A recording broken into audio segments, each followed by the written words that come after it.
Hello friends, स्वागत है आप सभी लोगों का हमारे चैनल क्विक स्टडी में। मैं कमल बेस्ट। इस वीडियो के माध्यम से दोस्तों आपके यहाँ पर कराऊंगा आर्मी टेक्निकल एग्जाम का 2020 का पेपर, जो कि मैथमेटिक वाला पार्ट है। इससे पहले इसके 3 पार्टों को कराया जा चुका है, जिनमें दोस्तों आपको अलग अलग प्रकार के क्वेश्चन मिलेंगे। और ये आपका पार्ट नंबर 4 है, जहां पर आपको मैथमेटिक के क्वेश्चन प्राप्त होंगे।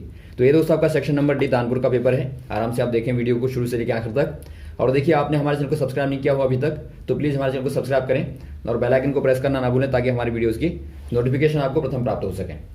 तो आइए शुरू करते हैं क्वेश्चनों को। आप देखिए आराम से, और एक कॉपी और पेन आप निकाल लेंगे ताकि आप सारे क्वेश्चनों को नोट कर पाएं। देखिए दोस्तों, पहला क्वेश्चन आपको दिखता है सेक्शन नंबर डी का 26वां क्वेश्चन।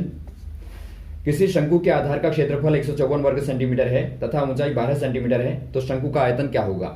अर्थात find out the volume of a cone whose area of base is 154 centimetre square and height 12 centimetre. पहले आप समझेंगे दोस्तों, एक शंकु कैसा होता है।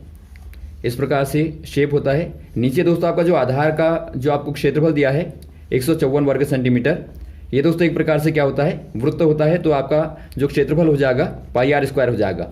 तो यहाँ पर आपको पाई आर स्क्वायर दिया है और हाइट आपको दी है h बराबर 12 सेंटीमीटर। तो आपको आयतन बताना है।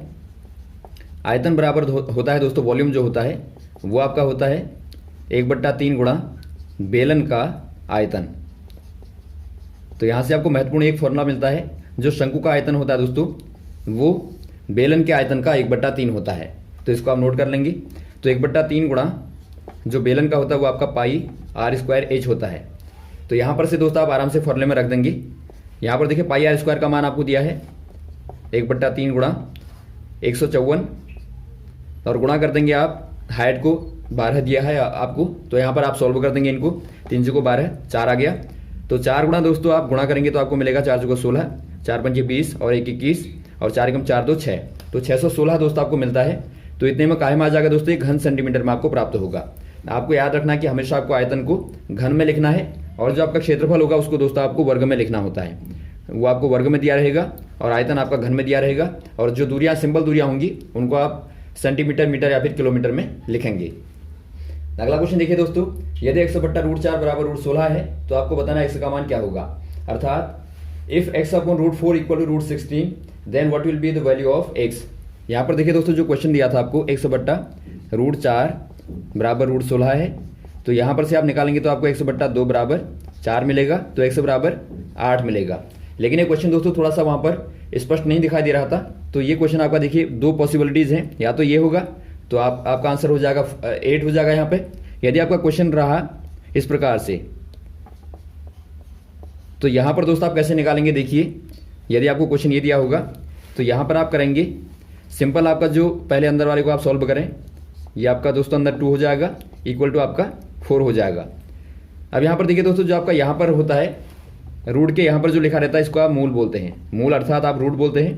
तो ये रूट है और रूट को आप कैसे लिखते हैं, माना आपको x को लिखना है पावर में, रूट x को लिखना है तो आप लिखते हैं x की power 1/2।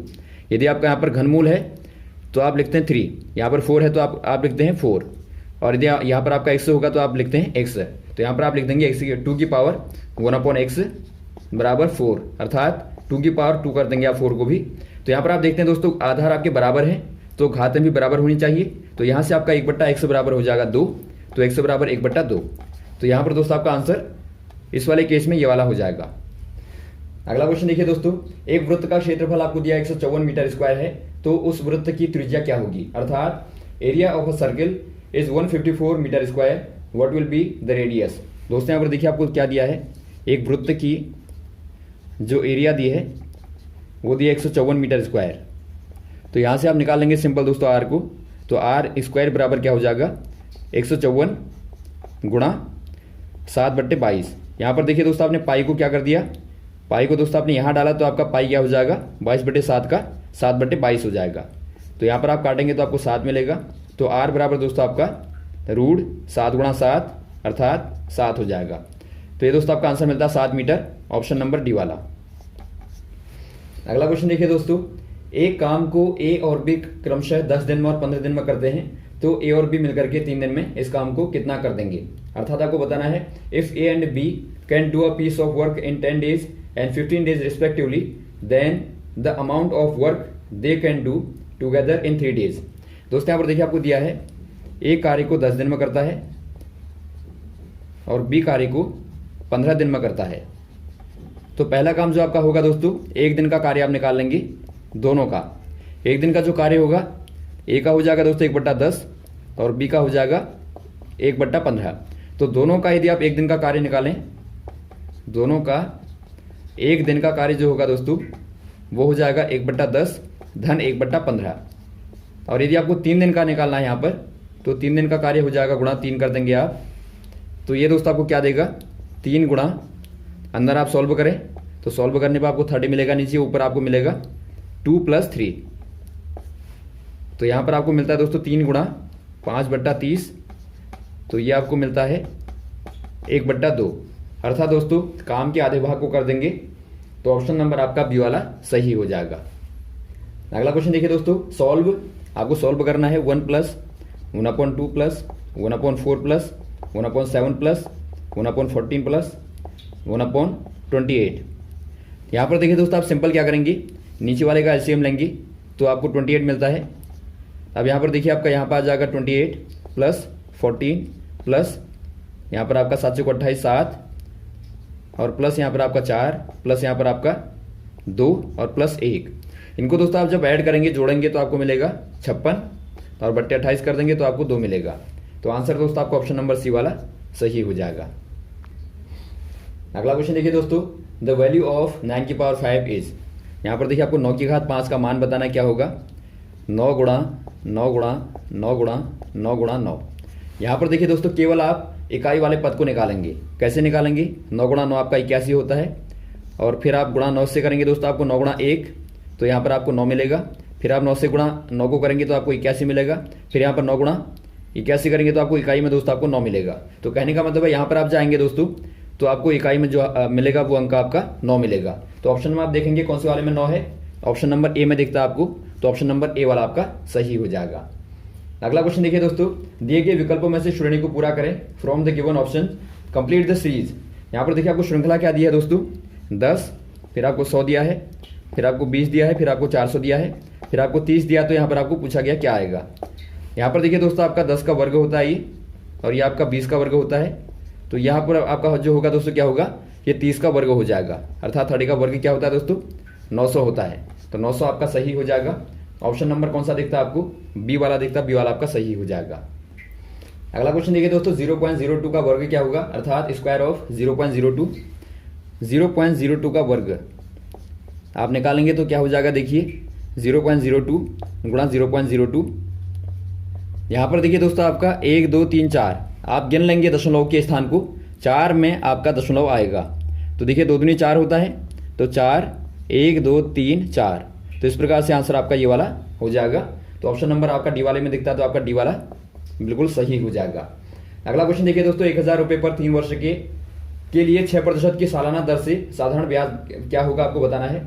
Find the simple interest on RS 1000 in 3 years at 6% rate per annual. दोस्तों यहाँ पर देखिए आपको क्या दिया है, मूलधन आपको दिया है 1000 रुपया, इस पर दर जो आपकी लगी है 6% की लगी है सालाना, और जो समय है वो आपको दिया है 3 वर्ष का। तो यहाँ पर आप क्या कर देंगे, जो साधारण ब्याज होता है वो आपका होता है PRT अपॉन 100। तो इसमें आप मान रखेंगे दोस्तों 1000 गुणा 6 गुणा 3 कर देंगे बट्टा 100। तो ये आपको क्या देगा, ये आपको देगा 180। तो 180 रुपये दोस्तों ब्याज हो जाएगा। तो ऑप्शन नंबर आपका बी वाला बिल्कुल सही हो जाएगा। अगला क्वेश्चन देखिए दोस्तों, 1 घंटे में एक नाव 11 किलोमीटर धारा की दिशा में और 5 किलोमीटर धारा की विपरीत दिशा में चलती है। स्थिर जल में आपको बताना नाव की चाल क्या होगी। अर्थात in an hour a boat travels 11 kilometre along the stream and 5 kilometres against the stream. Find the speed of boat at still water in kilometre per hour. दोस्तों यहाँ पर देखिए जो बोट है, बोट वाले क्वेश्चन आपको हमने कराए थे, यदि आपने ना देखी हो तो आप देख सकते हो वहाँ पर दोस्तों। यहाँ पर देखिए आपका विपरीत, धारा के विपरीत और धारा के अनुदेश आपको दिया है। पहला आपको दिया दोस्तों 1 घंटे में धारा के अनुदेश जो है वो 5 किलोमीटर, अर्थात चाल यहाँ से आप निकालेंगे S1 को 5 किलोमीटर पर आर हो जाएगी। और वैसे ही आपको दिया है 1 घंटे में धारा के जो प्रतिकूल है, ये आपका अनुकूल है, प्रतिकूल मतलब विपरीत दिशा में है दोस्तों, वो दिया है आपको 11 किलोमीटर। तो यहाँ से आप निकाल लेंगे चाल विपरीत दिशा में, H2 बराबर 11 किलोमीटर पर आर हो जाएगी, अर्थात 1 घंटे में 11 किलोमीटर धारा की विपरीत दिशा में चलता है। तो अब देखिए दोस्तों, जब आपको शांत जल में निकालनी हो, शांत जल में दोस्तों चाल आपको निकालनी हो तो आपको क्या करेंगे, S बराबर कर देंगे S1 प्लस S2 अपॉन 2। आप याद रखेंगे इसको, दोनों का औसत आपको निकाल देना है। तो यहाँ पर दोस्तों आपका क्या हो जाएगा, S1 आपका है 5 धन 11 बट्टा 2 कर देंगे तो आपको 16 बट्टा 2 मिलेगा, अर्थात 8 किलोमीटर पर आवर आपको दोस्तों आंसर मिलेगा। ऑप्शन नंबर आपका ए वाला सही हो जाएगा। अगला क्वेश्चन देखिए दोस्तों, 14 सेंटीमीटर व्यास वाले अर्धगोले का संपूर्ण पृष्ठीय क्षेत्रफल क्या होगा, अर्थात the total surface area of a hemisphere of diameter 14 centimetre. दोस्तों यहाँ पर देखिए, पहले आपको हेमिस्फीयर को समझना है, अर्धगोले को समझना है। यहाँ पर बहुत सारे लोगों को कन्फ्यूजन होता है। ये दोस्तों आपके यहाँ पर देखिए, एरिया की बात करें तो जो पूरे गोले का होता है दोस्तों, वो आपका होता है पूरे संपूर्ण पृष्ठीय क्षेत्रफल का फॉर्मूला 4πr²। तो इससे आप यदि आधे को देखें तो आधे का कितना हो जाएगा दोस्तों, हाफ कर देंगे यहाँ पे तो 2πr² हो जाएगा। और यहाँ पर देखिए दोस्तों, ऊपर से और होता है, जब आपको संपूर्ण की बात कही जाएगी तो ऊपर वाला भी आएगा। यदि आपको केवल पृष्ठ की बात कही जाएगी दोस्तों तो केवल आपका ये वाला आएगा, लेकिन संपूर्ण में आपका ऊपर वाला भी आएगा। तो आपका πr² ये भी तो है, तो इसको भी आप जोड़ेंगे तो आपको क्या मिलेगा, 3πr²। तो ये आपको याद रखना है। तो इसी फॉर्मूले में आप रख देंगे दोस्तों 3πr², अर्थात 3 गुणा 22/7 गुणा r का मान क्या है दोस्तों, r बराबर 14/2 हो जाएगा, क्योंकि आपको व्यास बराबर 14 दिया है। और आप जानते हैं जो व्यास होता है वो त्रिज्या का 2 गुना होता है, 2d बराबर r होता है। तो r बराबर आपका d/2 होता है। तो यहाँ से आप रख देंगे दोस्तों तो आपको मिलेगा 7। तो 7 गुणा 7, तो यहाँ से आपको मिलता है 66 गुणा 7, अर्थात 7 6 का 42, 7 6 का 42 और 46, तो 462 काहे में आएगा दोस्तों, वर्ग सेंटीमीटर में आएगा। तो आंसर हो जाएगा ऑप्शन नंबर ए वाला। अगला क्वेश्चन देखिए दोस्तों, किसी बेलन का आयतन क्या होगा यदि उसके आधार की त्रिज्या 6 सेंटीमीटर और ऊंचाई 7 सेंटीमीटर हो, अर्थात if a cylinder has base radius 6 centimetre and height is 7 centimetre then find the volume. दोस्तों यहाँ पर देखिए, आपको पूछा गया है एक बेलन अर्थात सिलेंडर, ये आपका H होता है दोस्तों, ये आपकी R होती है। तो इसका आयतन जो होता है अर्थात वॉल्यूम जो होता है, आपको बता दिया, हमने पहले ही बता दिया था, πr² होता है और गुणा H। तो यहाँ पर आप रख देंगे 22/7 गुणा R आपको दिया है 6, तो यहाँ पर आपका 6 गुणा 6 हो जाएगा, और गुणा आपको H दिया है 7। ये क्वेश्चन दोस्तों आपका GD में भी आया था, बिल्कुल यही क्वेश्चन आया था। तो आपको ध्यान देना है, क्वेश्चन कुछ कुछ आपके रिपीट भी होते हैं। तो यहाँ पर आप काट देंगे तो आपको मिलेगा 6 दूनी 12, 6 दूनी 12 का 13 गुणा 6 बराबर 6 दूनी 12 और 6 3 18 19 और 6 कम 6 और 7, 792 दोस्तों काहे में आएगा, घन सेंटीमीटर में आपका आ जाएगा। तो ऑप्शन नंबर आपका डी वाला दोस्तों बिल्कुल सही हो जाएगा। अगला क्वेश्चन देखिए दोस्तों, सॉल्व करना है आपको दिया है रूट 529 और प्लस में दोस्तों आपका रूट 81। यहाँ पर देखिए दोस्तों, आपको क्या करना है, आपको मालूम होगा इसका वर्गमूल होता है 23 और प्लस आपका इसका वर्गमूल होता है 9। तो दोनों को जोड़ देंगे तो आपको मिलेगा 32 अर्थात 32 मिलेगा।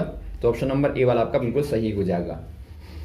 अगला क्वेश्चन देखिए दोस्तों, यदि 2 मेज व 3 कुर्सियों की कीमत 500 रुपये हो तो बताओ 8 मेज व 12 कुर्सियों की मूल्य क्या होगा, अर्थात if the cost of 2 table and 3 chairs is 500 rupees then find out the cost of 8 tables and 12 chairs. दोस्तों यहाँ पर देखिए, आपको दिया है 2 मेज धन 3 कुर्सियां बराबर 500 रुपये। अब देखिए दोस्तों, आपको पूछा गया कि 8 मेज का मूल्य और धन आपको 12 कुर्सियों का मूल्य बताना क्या होगा। यदि आप यहाँ पर गौर से देखें दोस्तों, 4 को कॉमन लेने पे अंदर क्या बचेगा, अंदर बचेगा 2 मेजें, 2 मेज का मूल्य और धन 3 कुर्सियों का मूल्य, जो कि आपको पहले से दिया है यहाँ पे 500 रुपये है। तो अंदर आप रख देंगे दोस्तों 500 रुपये और बाहर से आप 4 से गुणा कर देंगे तो आपको मिलेगा 2000 रुपये। तो इनका मूल्य आपका 2000 रुपये हो जाएगा। ऑप्शन नंबर ए वाला आपका बिल्कुल सही हो जाएगा। अगला क्वेश्चन देखिए दोस्तों, एक आयताकार कमरे की चौड़ाई उसकी लंबाई की 3/4 गुनी है। यदि कमरे का क्षेत्रफल 300 वर्ग मीटर हो तो उसकी लंबाई व चौड़ाई में कितना अंतर है, अर्थात the width of a rectangular room is 3/4 of its length. If the area of the room is 300 metre square then find the difference between its length and width. दोस्तों यहाँ पर देखिए, आपको एक आयताकार कमरा दिया है, इसके पहले आप मान लें लंबाई को L मान लें दोस्तों, चौड़ाई है लंबाई की 3/4 अर्थात 3/4 L हो जाएगी दोस्तों चौड़ाई। यहाँ पर आपको ध्यान देना, इसी को ध्यान देना थोड़ा सा मानने में। तो आपको दिया है इसका क्षेत्रफल। क्षेत्रफल दोस्तों आपको मालूम होगा जो आयत का क्षेत्रफल होता है L गुणा बी होता है। तो यहाँ पर आप बराबर L गुणा बी करेंगे। बी आपको दिया है 3/4L, तो यहाँ पर आप L गुणा बी के स्थान पर रख देंगे 3/4L, और बराबर दोस्तों आपको दिया है 300 वर्ग मीटर। तो यहाँ से आप क्या करेंगे, यहाँ से आप दोस्तों L गुणा L आपका L स्क्वायर होता है, और आप 3/4 को उस तरफ डाल देंगे तो आपको मिलेगा 300 गुणा 4/3। तो यहाँ से आप काटेंगे तो आपको मिलेगा 400। तो L स्क्वायर बराबर दोस्तों आपका 400 आया। तो L बराबर क्या हो जाएगा, √400 अर्थात 20 आपको मिलेगा। तो 20 दोस्तों आपको लेंथ मिली। तो यहाँ से आपकी चौड़ाई हो जाएगी दोस्तों 3/4 गुणा 20 कर देंगे आप, ये आपको मिलेगी 5 या 15। तो 15 दोस्तों मीटर आपकी चौड़ाई आ गई। अब दोनों को आपको अंतर निकालना है, तो L माइनस बी आपको चूंकि निकालना है, तो क्या हो जाएगा दोस्तों 20 माइनस, तो 5 मीटर का दोस्तों दोनों में अंतर हो जाएगा। तो 5 ऑप्शन नंबर आपका दोस्तों सी वाला सही हो जाएगा। तो ये रहे दोस्तों आपके महत्वपूर्ण क्वेश्चन जो आपने यहाँ पर देखे। उम्मीद आपको अच्छे लगे होंगे, और भी इस प्रकार के क्वेश्चन को आपको बताते रहेंगे, हमारे साथ बने रहेगा। ओके, थैंक्स, जय हिंद, जय भारत।